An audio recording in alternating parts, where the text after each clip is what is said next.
You are watching Access LaPorte County Channel 97. Coming up next is the August 21st meeting for the Michigan City Housing Authority Board of Commissioners. You can find more information for this meeting by visiting www.accesslaportecounty.org.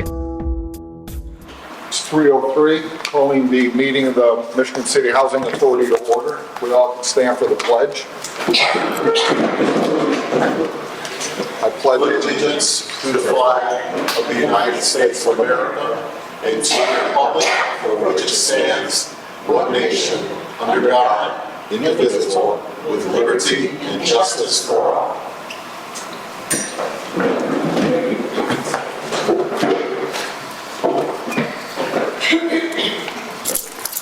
Ms. Dixon, can we do roll call, please? Yes, sir.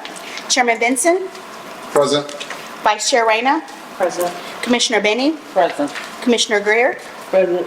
Commissioner Ross. Please let the record show that Commissioner Ross is not present. Commissioner Fly. Present. Thank you. We do have a quorum. Everyone have a chance to look over the minutes for July 17th meeting? If so, any questions? A motion to approve. So moved. Second. Ms. Dixon on the roll for approval of minutes, July 17th. Chairman Benson, Aye. Vice Chair Reyna, Aye. Commissioner Benny, Aye. Commissioner Greer, Aye. Commissioner Fly. Abstain. I have no opening remarks. Is there anyone from the public that would like to comment at this time? Please come to the podium. Remember, it's a 3-minute time limit. Please remember, it's a 3-minute time limit. It ain't take that long. Okay, and state your name and address, please. My name is Sharice Horton. I'm at 422 East 7th Street, unit number 2. I got a question about the locks on the door. Why they putting locks on the building and you have fobs for them? What are they doing to secure the doors in the single units? Because you can open them doors with a credit card.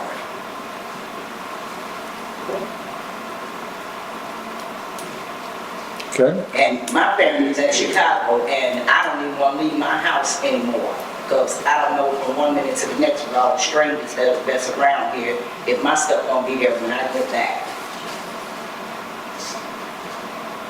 Ma'am, are you speaking about the little house? Yeah, the single units, not the buildings, the single units. They spent all that money on the fobs and all that for the buildings, but they've done nothing to secure the single units. We need deadbolts on those doors. That little single lock, I can push my door. If my door's closed, I realize if I don't slam my door and disturb my neighbor, my door's not locked. And I walk off and I come back and I can just push my door and my door's open. But then found out you can use a credit card to get in those doors. Ms. Dixon, can you check on that? Have maintenance look at the doors and verify that they lock and close correctly? Absolutely. Thank you.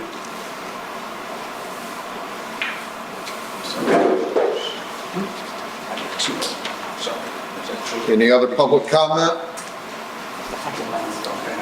Hearing none, we'll move on to reports. Mrs. Dixon?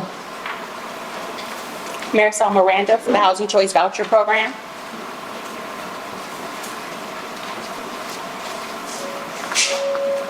Good afternoon.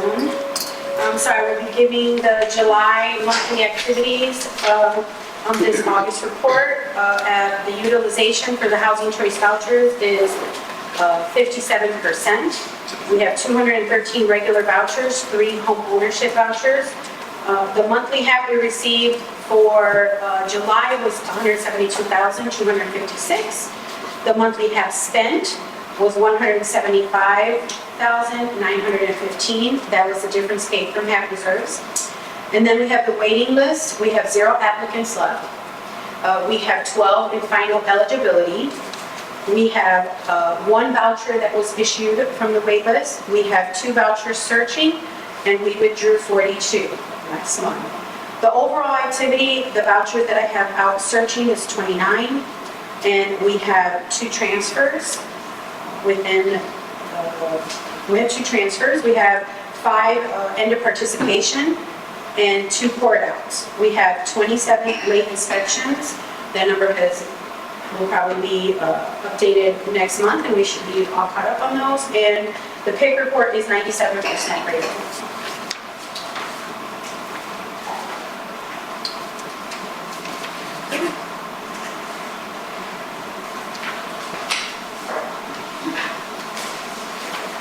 Next, we'll have the property management report from Desiree Renavales. Good afternoon. This report details the July 2025 monthly activities for MCHA's property management. For the wait list for public housing, we have 1,983 applicants. Final eligibility, we have 105. Pending lease up, we have 6. Withdrawn, we have 7. For home ownership, we have 159 applicants. Business activity, we have 315. For developments, for Lakeland Estates, we are at 84%. We have 1 vacant unit, 7 mod units, 1 eviction. For Boulevard Gardens, we are at 78%. We have 6 vacant units, 16 mod units.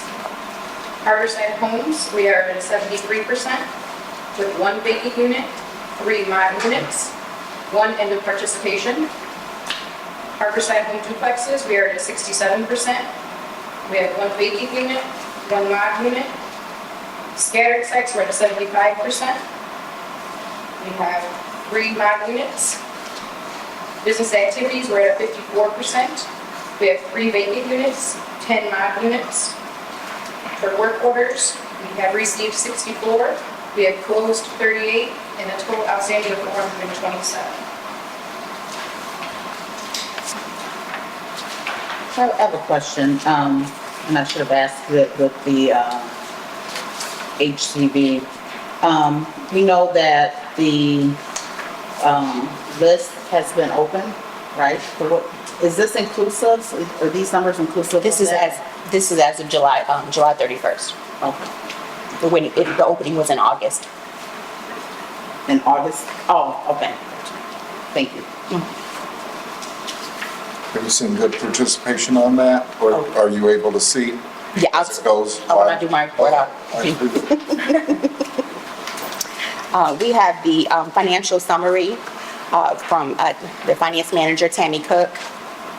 And it shows the May 2025 financial summary.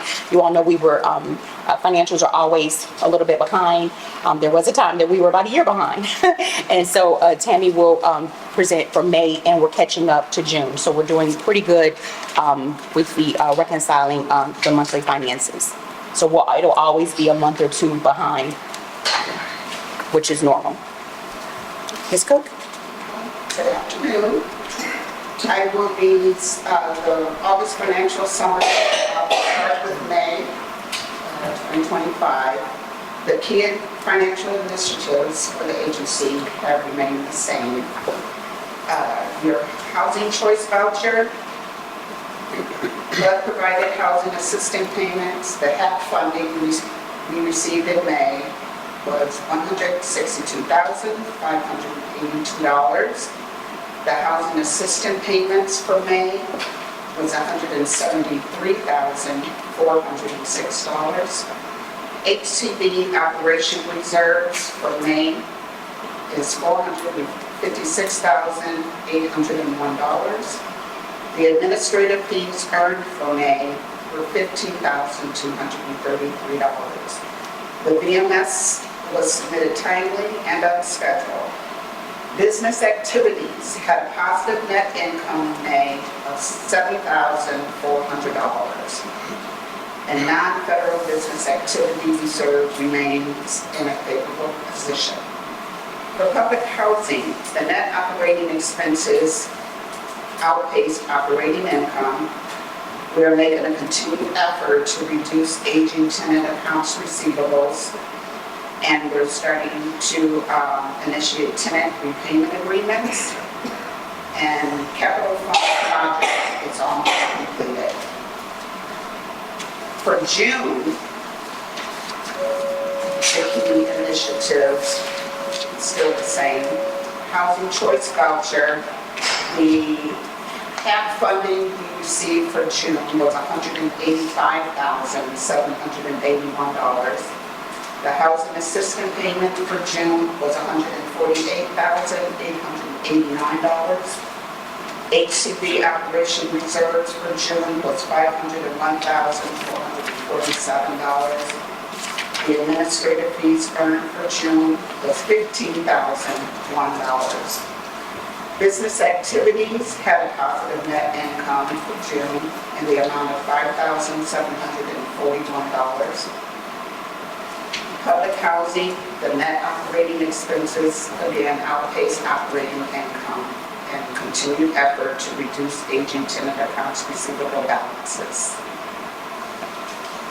Tenant repayment agreements we are still working on, and capital funds project is still in motion. Any questions? So I have a question for May, and maybe you can explain this, maybe I'm not looking at it right, but I see that business activity for both May and June has a positive net income, correct? Yes. So for May, the HAP payments were less than, the HAP payment funding that was received is less than the HAP payment. So is that a negative, right? So there's no positive, I guess, for lack of a better word, balance for those, for the vouchers for May? So Am I looking at it? So the business activity wouldn't be related to the HCV. And so what happens is HUD gives us so much money each month to pay for vouchers. Sometimes we may use more, sometimes we may use less. So if there's more money, if we're spending more money than we received, we're paying that HAP out of our reserves, Okay. out of the HCV reserves. Okay, so And also, So since there was not enough funding received for May, we went into the reserve. so it could be that. And also what happens is all of the 175, so the 172, I think that's what it said. The 172 that was received is the money that we received for HUD for that specific month. The amount that was spent doesn't all have to be made payments. So when we make our monthly HAP payments, sometimes we're paying retro, like for someone moved in the middle of the month, the next month we would pay a portion of that. So that 175 may not also be all of May. It could be paying part of April or some old amounts. So HUD gives us so much every month, and then that is put into our account. So it's not, so if you see that it's not equal, it's not really an issue unless we don't have the reserves. So if HUD since gives me 172 this month and I only spend 170, then the other is part of the reserves. So it's not like, I'm sorry. No, Yeah. go ahead. So it's, You're saying May, but this is July. So I'm sorry, which, I'm looking at the May financial summary. So for the May financial summary, it says that we received $162,582. But then we made payments, which exceeded that of $173,406. So because we didn't receive enough, we got the extra out of the reserves. correct. And so what happens is, it's not, so very rarely are you going to spend exactly what they give you. Some months you're going to spend more, sometimes you're going to spend less. So any month that we receive, that we paid less, then that extra goes into reserves. Okay. So if we received 173 and we spent 170, then that extra goes into the reserves each month. So it's going to balance each other. So as long as we have reserves, then it's not an issue, and that's what it's there for. Okay. And HUD allows us we're actually supposed to maintain at least 2 months of worth of reserves. So and we have that. So that's not So the excess that we had in June went into the reserves because we received payments of Correct. 185, but we only made payments of 148. correct. Okay. That's all, thank you.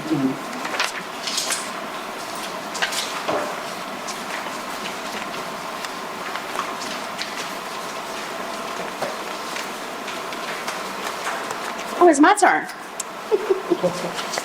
We'll go ahead and talk about the waiting list. The waiting list has definitely been a hot button topic since our last meeting. I want to say in July, I want to say the next day after our meeting, the Housing Authority website went live. So really excited about that. After it went live, I want to say that Monday, we put out a public notice to take applications, and from August 4th at 12 midnight to Friday, August 8th at 11:59 p.m. We took out Section 8 Housing Choice voucher applications. There were about 995 applications received, which actually I was expecting more. I've actually worked in places that we've received about 10,000 in that time period, which is the reason you do the lottery, because there's not a way for you to be able to assist that many families. And if you take that many people, then you end up running into situations where your waiting list doesn't open for years upon years. My goal is to strive to take applications, HCD applications, 1 to every 2 years, somewhere in that time frame. That keeps the waiting list fresh. It keeps, because what's happening now, so when you look at the ladies' reports for the HCD waiting list and public housing, when your waiting list is so old, you end up pulling people that applied 5 or 6 years ago, and now they've moved. We don't have any, access, and so they end up getting their application withdrawn because they didn't show up to their appointments or their mail was returned. So it just keeps a fresh waiting list when you take it more often. So that's my goal. But anyway, 995 applications were taken during that time frame. Just this past week, we did do a computer lottery. So the software system selected 500 applications from that lottery, and then that 500 applications were placed on our active HCD waiting list. So there were about 440. I'm sorry, before I go there, I had 5 duplicates. So out of those applications, I had 5 duplicates, so that brought our numbers down to 990. And so then it ended up being about the remainder of that 500 that were not selected for the waiting list. And so the way the software system works, if you go to our website and log in under your name, it will show if it was selected or not selected. So between now and October, we will be reaching out to the families that were selected to let them know that they've been placed on the waiting list and to give instruction if they have any changes to their application.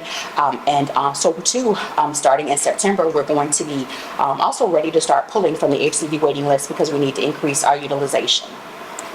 So that's been a lot what's going on around here this past month, and just prepping for the waiting list and having those numbers. Probably about the 9, I don't have exact numbers, but about out of the 995 or 990, about half of them are from the Michigan City, LaPorte area. So that was pretty good, because when you open it online, of course, anyone can apply, which is regulatory by HUD to allow anyone to apply. So that is pretty much what we've been happening with the waiting list. Was there any questions, concerns? We didn't get a lot of complaints, so I was really excited about that. None of you all called me with complaints, so I was also excited about that. I think it went fairly well. Here in the office, we were kind of bracing ourselves. I had everyone be here, answer your phone, be ready, and it was really calm. It was really calm, so that tells me that the process must have worked pretty well. Any questions, concerns that you all had, or any about the list? With nearly 1,000 people, it's getting eyeballs on it. It's Very common for the waiting list. We advertised via Facebook, and that was shared I don't know how many times. We got quite a few more likes on Facebook this past month due to the applications as well, and a lot of activity to our website. The gentleman who created the website for us, he stated that was an excellent way to immediately get traffic to your waiting list. So it wasn't planned that way. It was really open just that way out of need. And so again, Miss Shauna will be pulling those applications and getting people in here ready. And we're hoping that we'll get more people that are actually on the program and not so many withdrawals. And I'm glad that you kind of explained that a little bit for the public, because a lot of people know that I'm on the board, and they've asked questions on, okay, so what does this mean? What does this look like if I get called? How long is it going to take, if they call me for me to get the voucher? So I think if it's not, and I haven't forgive me, I haven't really looked at the website to see if there's any specifics to explain the process. But I think the public really needs to know that, because there are people that have applied, but they really don't know what that really means. They just know they need housing and they've applied for it. And so I think, we need to be a little bit more, proactive in explaining to make sure that they know the process. Absolutely. So what'll happen is, the families that were selected from the waiting list, they will actually get a letter from us letting us know, you're on the waiting list. We anticipate, usually what we do is we usually anticipate doctors being available anywhere from 6 to 36 months to be on the waiting list before you get pulled.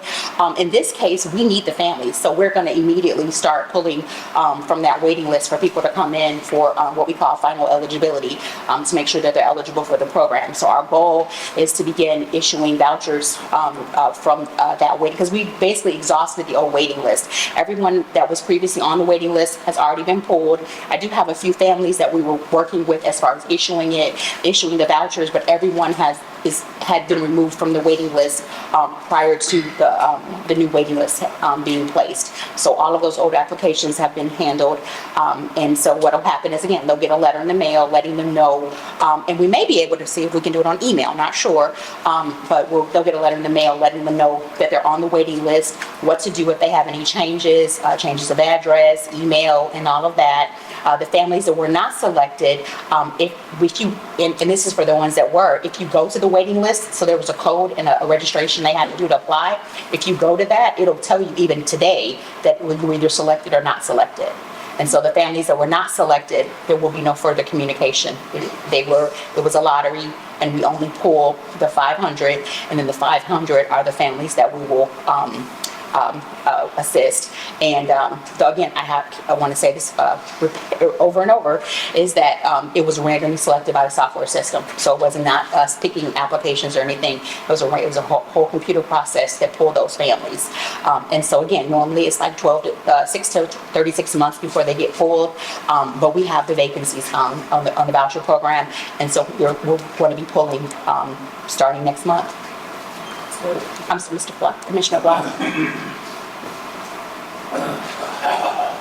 All right, how you doing? Pretty quick. So a major thing with the housing around Michigan City, with the voucher choice programs and landlords. And so what my question is, what will we do to help secure some of the voucher holders time enough to find homes? Because some of them have to turn in their vouchers or be threatened to get vouchers back because they're not getting them quickly enough. And that would be a majority of the voucher holders, because we don't have enough housing in Michigan City to, no matter how many Section 8 people we draw to us, we can't produce the homes for them. And so we just take the vouchers back and give them to people that keep happening to get them back. And so that's probably be a major concern, because there's nothing we can do about it really, but that's probably going to occur a lot. Absolutely. So that has been an issue for us, and we've been proactively working towards that. Just the past year that I've been here, what we've been doing is, first of all, trying to keep landlords that we have. When I first came on board, we had a lot of landlords who were not getting paid on time. There were several issues. So what we tried to do is to amend the relationship between the landlords in Michigan City and the Housing Authority. We have conducted, we had a landlord briefing outreach where we went, had landlords come in, talk about the programs and information. We plan on doing that quarterly. I believe that the next landlord orientation or briefing is going to be sometime in October. And so constantly having, outreach with the landlords. But the best thing that we can do is making sure that we pay and that we make the process as seamless as possible for the landlords within the regulatory guidelines. And then having word of mouth. Landlords say, hey, the Housing Authority ain't what it used to be. And so I heard a couple of landlords tell me one time that you guys gotten better, but that's why they've been written out to you guys. Have them tell their friends. Absolutely. And then again, we'll again to do those landlord orientations on a quarterly basis so that we can keep that relationship going well. The last orientation we had, I cannot remember when it was, but what we ended up doing was we ended up drawing landlords that, were saying, hey, I have property in Michigan City. I was thinking about it. So it was the potential of having new landlords. And then you mentioned about how much time. When a voucher holder, once we determine that they're eligible for the program, we'll give them 120 days to look for a unit. Thank you. Miss HCV lady has something. I'm also in the midst right now of composing an email for a landlord email blast. Landlords send properties all the time.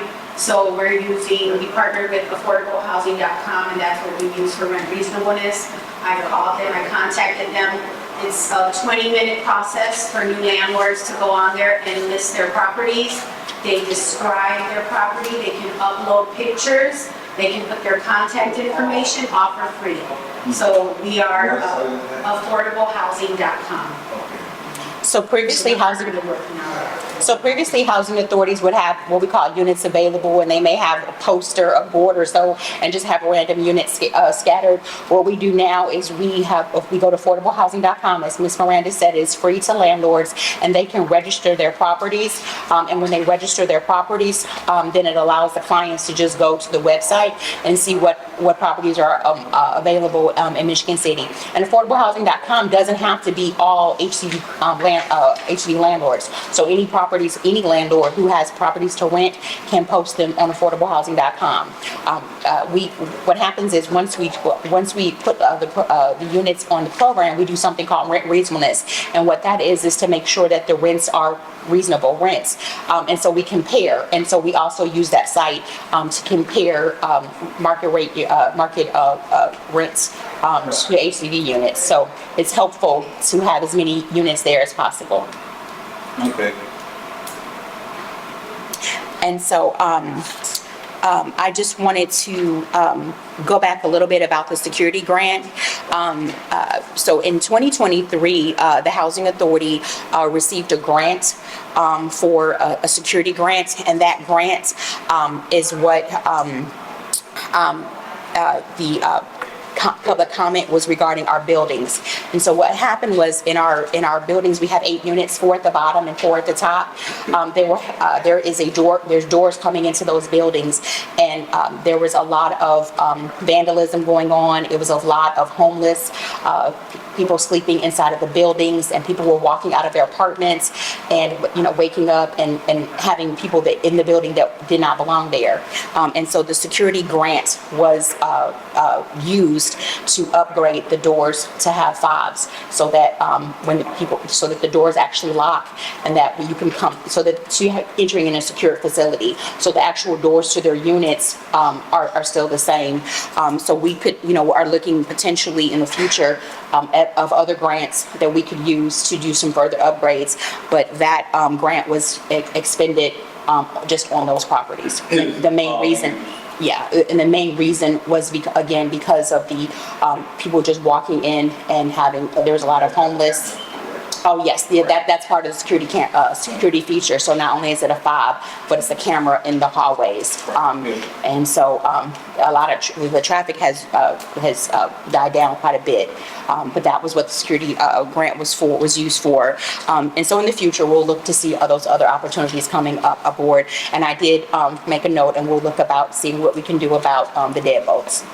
But that's what the security grant was for. Depth security cameras in the grounds? No, they're all in the buildings.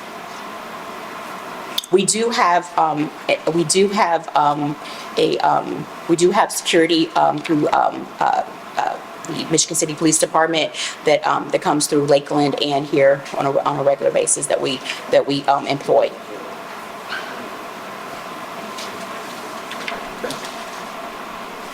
Thank you. So that's your report? That's my report. Okay.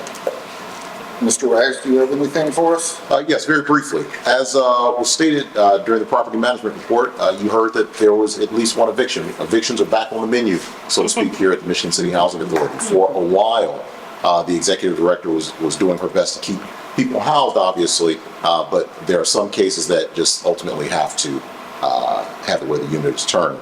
The executive director, I hate to steal some of her thunder, but of course she is trying to keep people housed where issues are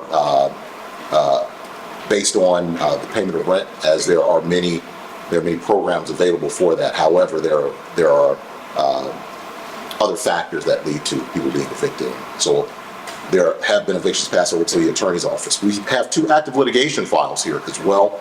There will be a litigation report that is issued out to the commissioners prior to the next meeting. One of the cases will have we'll hit a major milestone in September. So that'll be issued out to the commissioners in the form of memo. And outside of that, one other thing. If you look at the agendas, all of the commissioners will see that their appointment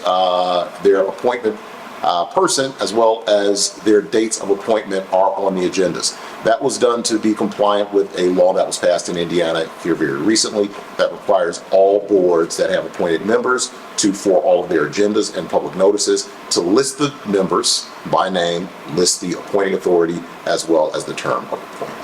So if the commissioners notice that difference, it is to become compliant with a law that just passed in the state of Indiana. I have nothing further. Very good, thank you. And can I just comment Please. with Attorney Rags, is that we will have some follow-up evictions. We have been trying to collect rents. We have begging to collect rents. I don't think I've ever seen anything like it before. And so we have smiled and shook hands and everything that we can. And so unfortunately, there will be some more coming along the way. That's all. Moving along to new business, resolution 2025-10. Ratificate or authorization to ratify public housing vacancy reduction change order number 3. All right, commissioners, here I go again. Here I go again. As you are aware, we had a major contract beginning in March of 2025 to rehab all of our, I think it started off being, I think it's a total of 33 public housing units. We had units that had been sat vacant for years and years. Prior to going into contract, there was a scope of work that was completed. It wasn't until we got into those units, most of those 33 units were filled with possessions. They had to be cleaned out. And so some of the items that needed to be rehabbed were not noted previously because they weren't recognizable. There were many units that we went into that there were water leaks. We had units that had no power or no water for years. And so this resolution here is a summary of additional work that had to be done in those units. There's an address there that's listed, and behind the invoices are the backup for what took place or what was additionally that was completed in those units. So, and I am asking for this to be ratified. We have paid this already per my attorney's advice. I was able to go ahead and make those payments, so I'm asking you to approve those to ratify those change orders. Is it in this packet, 25-10? Yes, ma'am. 25-10? It should be in order right after the finance report. There you go, there's the backup for some of them. Yeah, because I don't have that one. I have 9, 12, Shauna? 9, and then I have the employment agreement. That's the same with me, Okay. Are you looking at 10? You have 11 and 12? 12 and 13. I think. Commissioner Benning, would you like mine? I have 10. Sure. Can you go make, does anyone else not have it? Commissioner Yes. Fly? Yes. Do you have number 10? Number 10, show it out.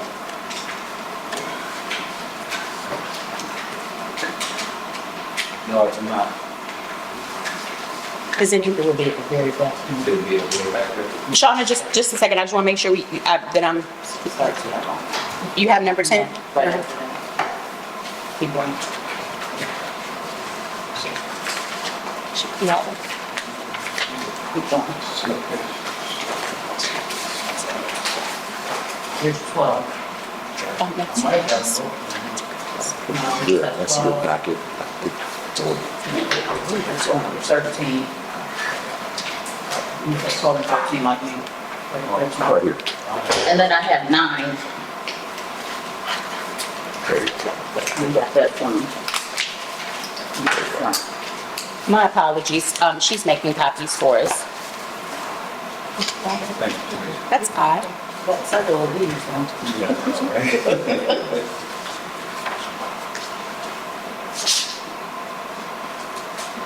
Did they come through on your email okay? Huh? Did the number 10 come through on your email okay? I didn't double check the numbers. Yeah. I just kind of, didn't know what you were talking about, but I didn't check the number. Well, okay. Okay. Commissioner Bennett, do you have the invoices? Because it's right in front of the invoices.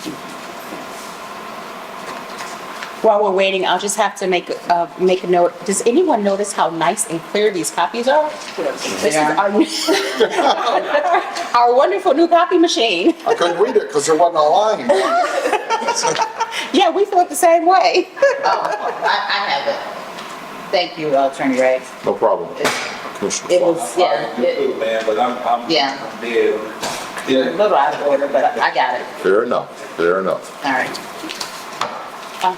Well, 9, 10. If she's making copies. Commissioner Fly will need one, so. Let me see. All right, that was 10. Let me see where 11 is.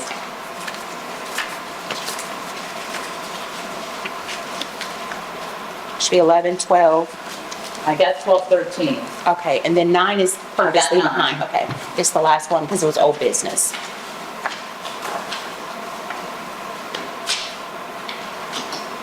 Okay, here it is. They're just, Shauna. I got it. They're just a little,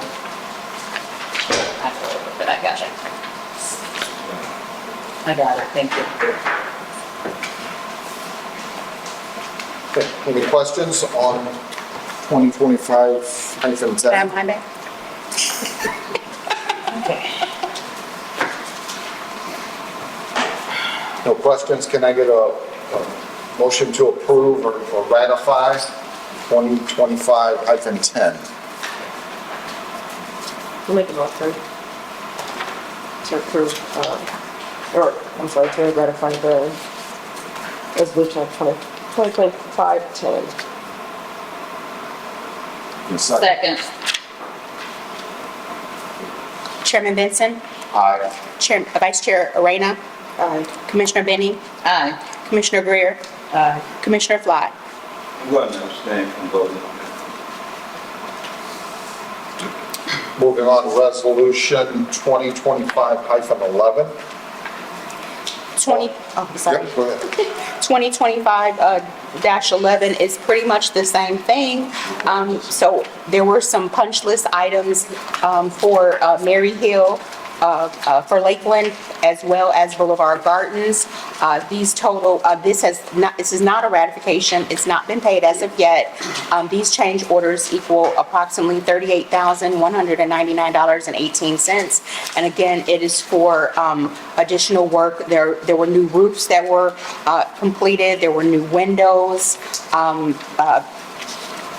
primarily at Lakeland, and then there were some items for Boulevard Gardens.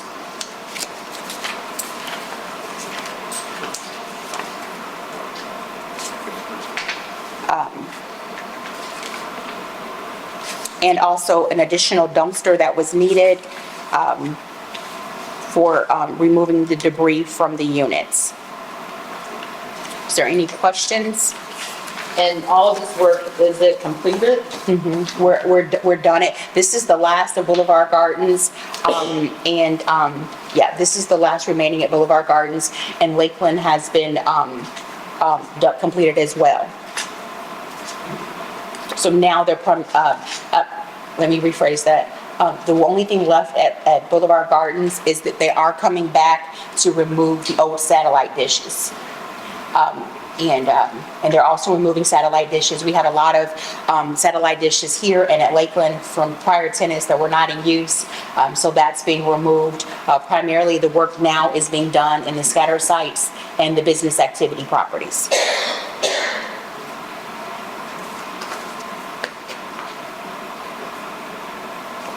I did a motion on resolution 2025-11.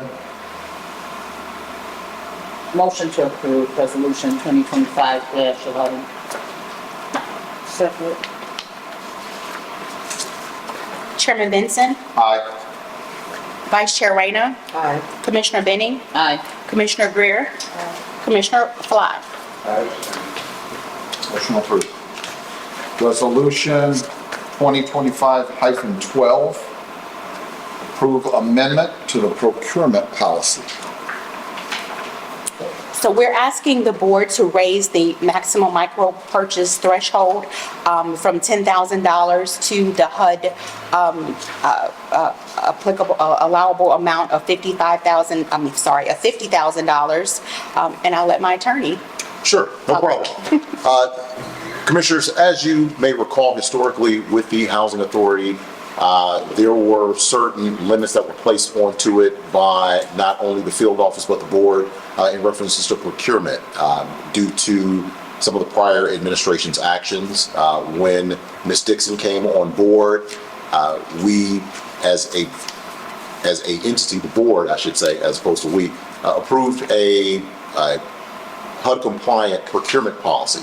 What was happening at the time was that HUD introduced a new rule that allowed for the micro purchase threshold to be increased to $50,000 from $10,000, but it took time for that rule to actually go into effect.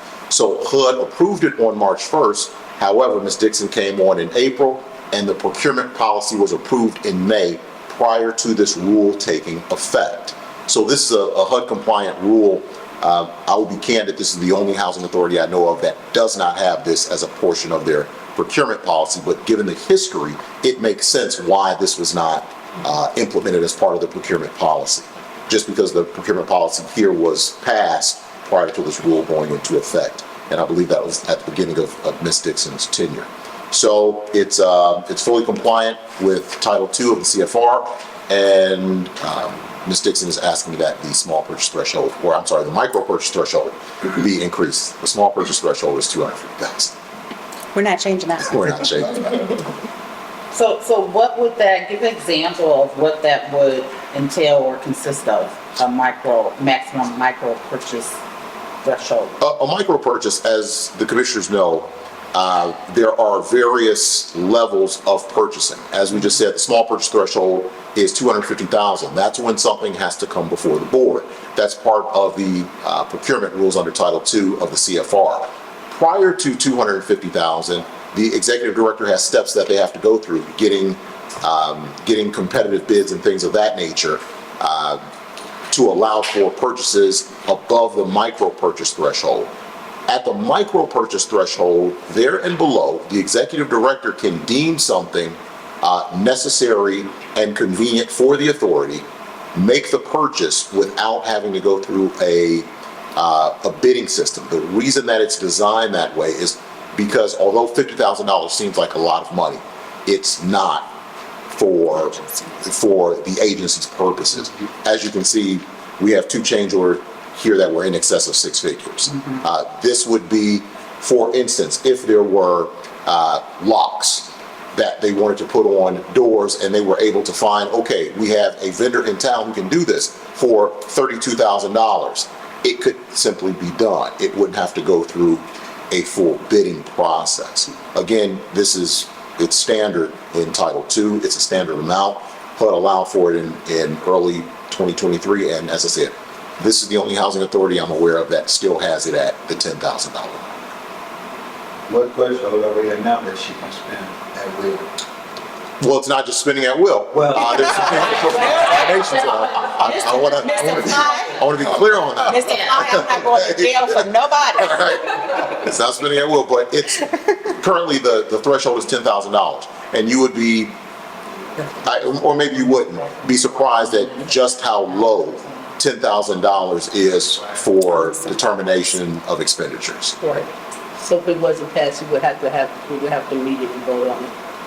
Well, no, it would still be below the small purchase threshold. It's just there's additional steps that you would have to go through, such as getting multiple comparable bids, getting a letter of determination that there are no other comparable, so it's a process. Okay.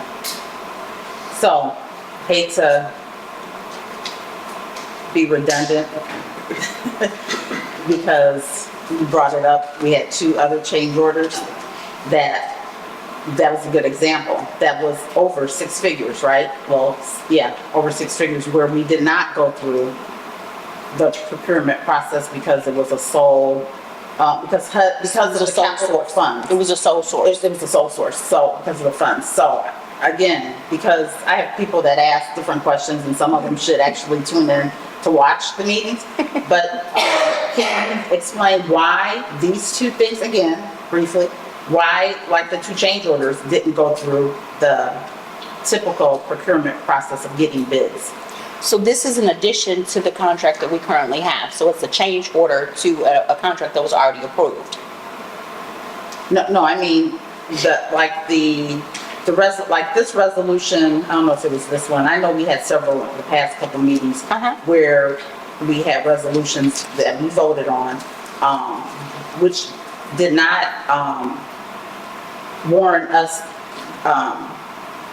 going through a bidding process because of the capital funds being in a situation where they were gonna expire, right? And so HUD said, you're gonna go with basically this vendor, which was Unique.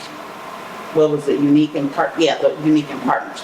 But basically, we did not have to go through a procurement process with this,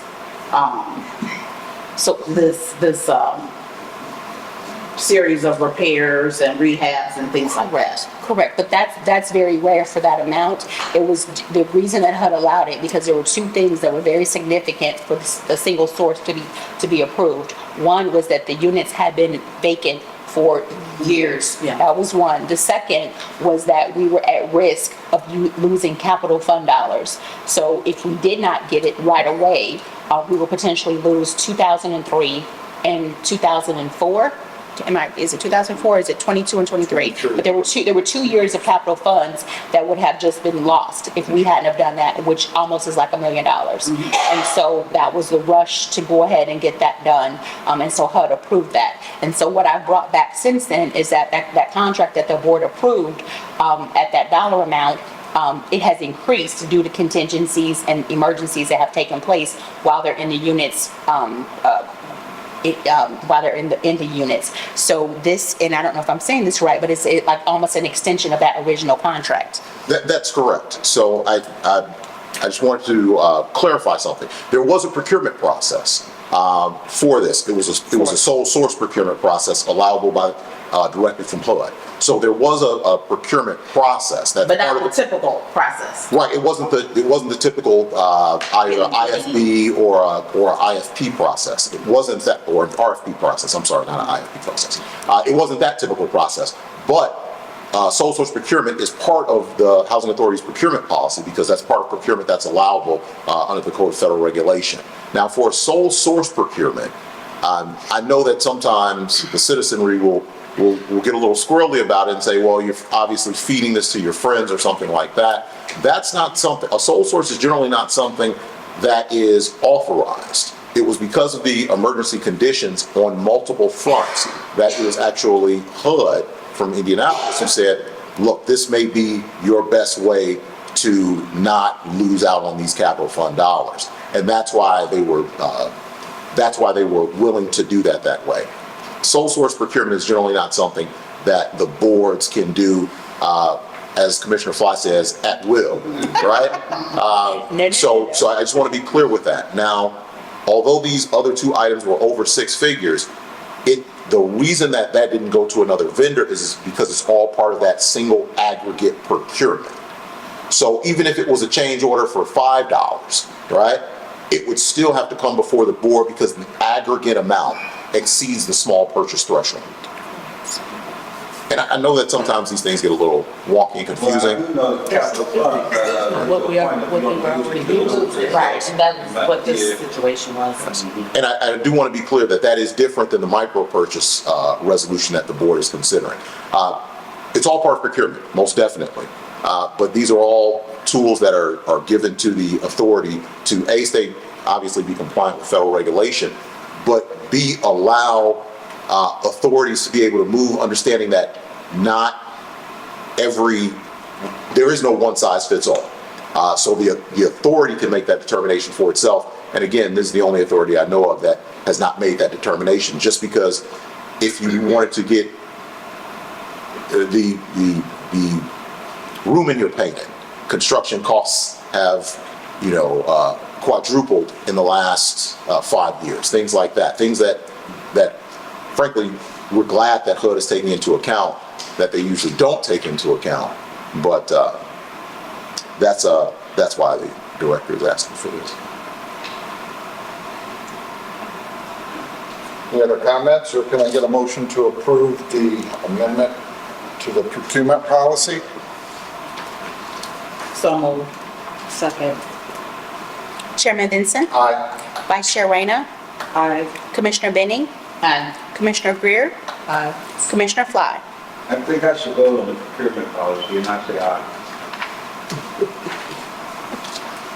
The amendment passes.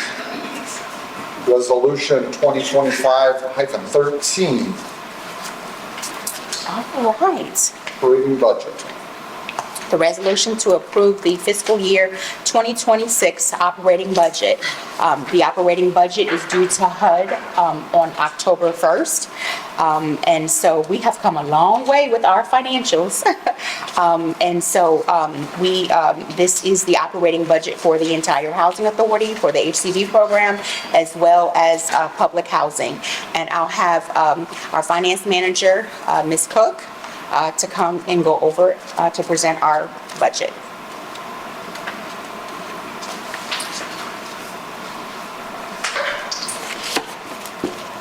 All right, so the 2026 operating budget, return to the executive summary, I'll just touch on one part of it.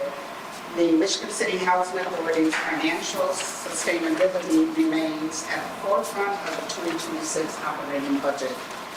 Key assumptions central to sustaining operations include optimizing HUD funding while maintaining compliance with federal requirements, proactively addressing operating challenges, both anticipated and unforeseen, navigating a constrained fiscal climate by reducing expenses where possible and enhancing operational efficiencies, prioritizing staffing stability, ensuring capacity to address community needs at competitive wage levels, and allocating resources strategically to minimize the impact of rising costs. So we're going to go to page 3 and look at the key budget assumptions. The federal funding forecasted at a 90% proration per fiscal year HUD baseline. Public housing grant revenues projected a slight increase based on 97% occupancy, consistent with historical trends. Conservative operating reserve rate assumed relative to the U.S. Treasury rates, minimal return projected. Staffing and admin vacancies budgeted to be filled at competitive wage levels as industry standards are to be considered. 3% annual wage increases projected, consistent with COLA, living wage, etc. norms. Routine maintenance budgeted to increase consistent with historical cost trends. Housing assistance payments cost utilized at a 90% proration for 2026, coupled with the intent to increase half funding utilization with improved lease rates. And last, balanced budget outcome targeted, surplus projected with risk limited to actual subsidy and funding proration. And, any questions? I don't have any questions per se regarding the summary, just questions regarding the budget from 24, 25, and projected for 26. So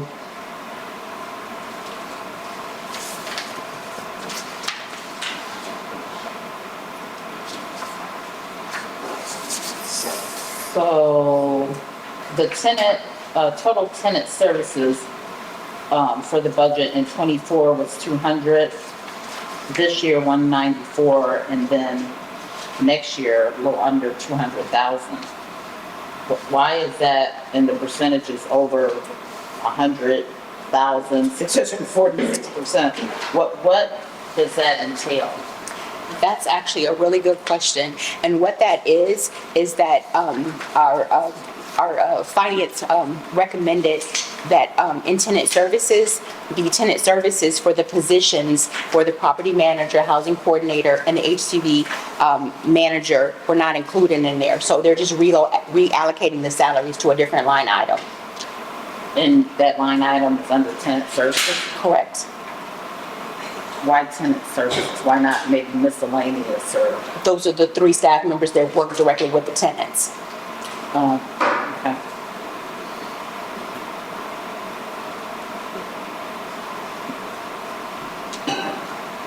If we're looking at the simple, we are anticipating an operating surplus. Correct. And that was based on us collecting rents, with us first filling up the properties, completing the increasing utilization, collecting rents, and in the HCV program, again, increasing utilization. And what is non-routine expenses? Because that's a substantial difference as well.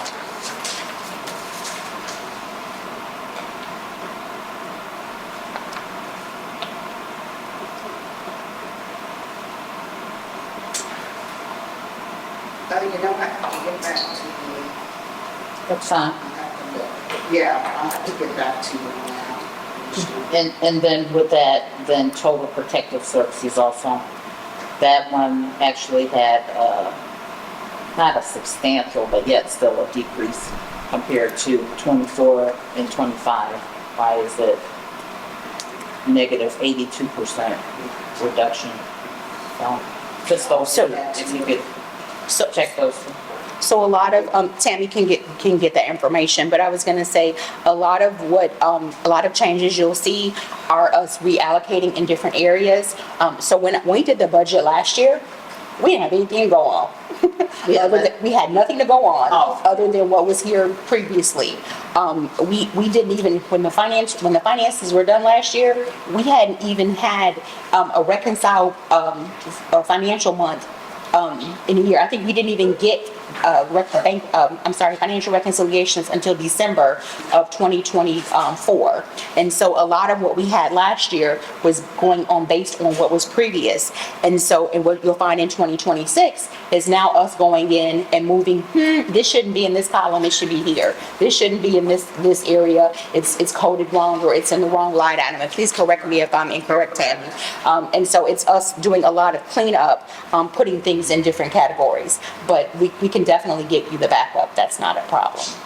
But that's what you'll see a lot with the difference. The increase is gonna be us projecting, on us receiving more funding from HUD based on utilization, rent collections, but those difference in the categories, a lot of that is really us moving things around. And then, as it said in the, on the fact sheet, the only increase, for staff is the 3%. They're going off in- more assumptions and expectations than Yes. realization. Well, a little bit of both. I don't, a little bit of both. I would say, I think you have to make some assumptions based on what we know. But yes, we do anticipate, we rehabbed a lot of these vacant units. We don't anticipate having issues, getting families in there. We're anticipating, collecting rents and enforcing leases for those rents that we don't collect. We're always going to work with families as much as possible. Seeing if there's, do we need to reduce rent amounts for some reason? Did you have a family change? But yeah, there has to be some assumptions in doing the finance on what you're expecting that's going to happen the upcoming year. Yeah, considering you have to correct it last year because you came in without it, without that information, that's what you said, right? Yeah, last year last year was a little difficult, so there's going to be a lot of change there. I was also going to just mention, so we have the program capacity in the HCV program of 377.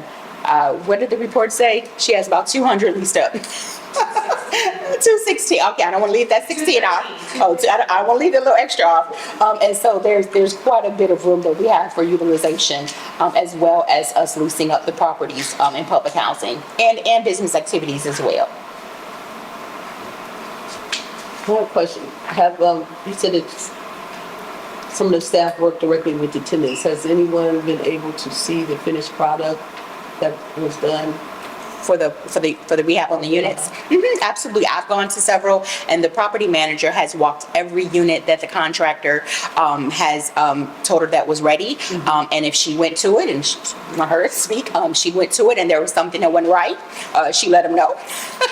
and because she was signing off that they were correct. But yes, every unit has been walked by the property manager. So the housing authority does maintain their own checklist? Oh, yeah. Ms. Desiree, don't play. They look really good. They're not gut rehab, so we have to keep that in mind. But they do. They look good. They look really good. And to see what they look like previous, oh my goodness, it was a lot. It was a lot. So I have one last comment regarding the budget, the total routine maintenance from 2024 to current to project for the projected 2026, 150,000, which is the 35%. We know, like those of us that have been on the board for some years, know that there's been some issues with maintenance or complaints with maintenance. We've had complaints with maintenance. So that one, what do you feel is going to be a change of that amount, 35% with the maintenance? Because I know that some of the units that we've had issues with lack of repairs and things like that, could have been more so in-house if we would have been more proactive within our maintenance department. Just total transparency. So where are we at with that? Because maintenance is, like I said, a substantial amount increase projected for the budget for next year. So, what is that projection based on? Well, first I would say, it's based on some of the assumptions, and it's us getting the work done. Us getting work done that hadn't been previously getting done, to be quite honest. And I just want to back up a little bit. A lot of the maintenance complaints, we still get them, and we probably always get to a certain degree, but they've died down quite a bit. I honestly don't remember the last time any commissioner sent me an email. And there was a time I was getting them a couple. There was a time I was getting them a couple times a week. And part of that is we really do our best to resolve it. We're not going to be perfect, but we do our best to, let's take a look. Some things take a little bit longer than what we want them to. But we're actually working at getting that done. The work orders have come down a bit. Desiree has gone in and she enforces. She goes, looks out. So when the maintenance skipped out on something, or if they didn't do something they're supposed to, Desiree is right there following up on the complaint. And so that has come down drastically. I'm going to say also too, hopefully, with that's overtime. We're doing a lot of overtime with maintenance. And this is a whole nother conversation, probably comes up at a different time, is that overall, really the answer for us is that we need to look at some development opportunities in the future to really do either a complete rehab, a gut rehab of our units, start fresh, build new is really what needs to happen over time. But right now, we're just looking at trying to maintain what we have. I don't know if I answered that question or how you wanted it to. You did, I'm just fingers crossed. Projections, I mean. Right, there are projections, and throughout the year, if we notice that something needs to be adjusted, there can be budget revisions that are done. Is the maintenance fully staffed, or you still? No, we still have two, well, I have one is a temp, I have a maintenance, a laborer, but I am looking for a maintenance technician. Okay, that's out. A skill. Advertisement? Yes. I have to, I'm working to put it on my, on the new website, but yes, I need a maintenance technician.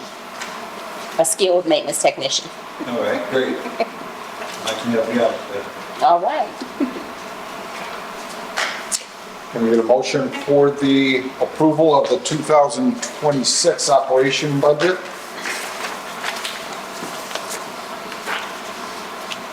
Make a motion to approve. Second. Chairman Vincent, Aye. Vice Chair Rayner, Aye. Commissioner Benning. I would like to see those things. I'll say aye, but I really would like to see those things that trusted contingent on that. Tammy will get that for you. Commissioner Fly. I'm definitely gonna abstain until I can thoroughly clear. Right. Is that 4 and 1? Motion passed. It would pass. Yeah.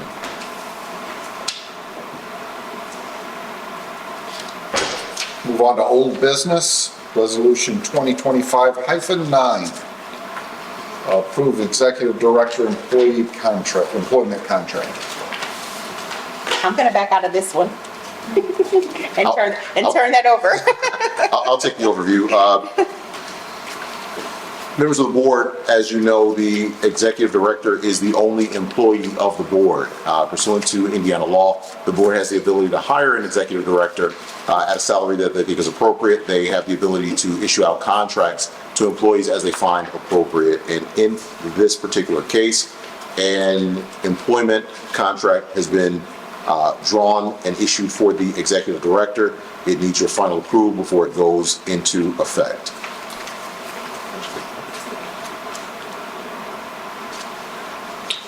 We've had several executive meetings on this, and does anyone have questions about the contract? This what, 3 years, huh? Like 3-year contract, right? Am I reading this correct?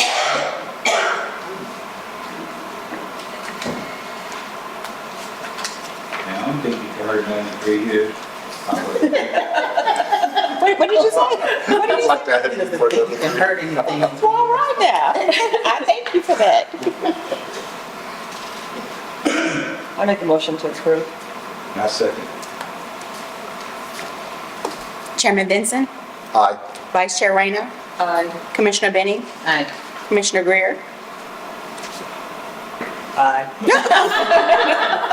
Well, put me in a hot spot, why don't you? I was like, all right, Commissioner Greer. Commissioner Fly. Oh, I forgot Commissioner Fly. Oh, So you seconded. oh, okay, I'm sorry. We'll come to the commissioner's remarks. Any commissioner has a comment, please limit to 3 minutes if you do. Comment? I was kind of concerned about what she just said, because that's really, really a safety issue. I think that's something that needs to be looked at, like, fast, quick, and hurry. You have deadbolt? No, you don't. You have just a lock that On the box. and you turn the handle down and just chain, but you can't put that chain on your door when you're not there. Another issue I had, but I didn't want to say it because I only had 3 minutes, is outside exterminating companies being inside our units without a housing authority person with them. And then you got my door closed and I walk in. Then I walk in there, Are you being notified that they're coming? no. They tell us what time of the month they supposed to come, they don't always come in.